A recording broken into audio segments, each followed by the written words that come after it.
How to enable or disable show menu bars while scrolling for Samsung Internet on the Galaxy S24 series. First, let's go back to the home screen by tapping on the home button at the bottom of the screen. And from the home screen, we open up the Samsung Internet, or you can open up Samsung Internet from the apps screen. Next, we tap on the menu button at the bottom. From the pop-up, tap on settings. Then we go down and tap on layout and menus.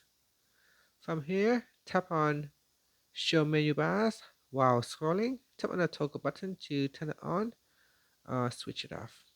So here we can tap on the back key, and if you scroll down on the page, the menu bar should still showing. And that's it.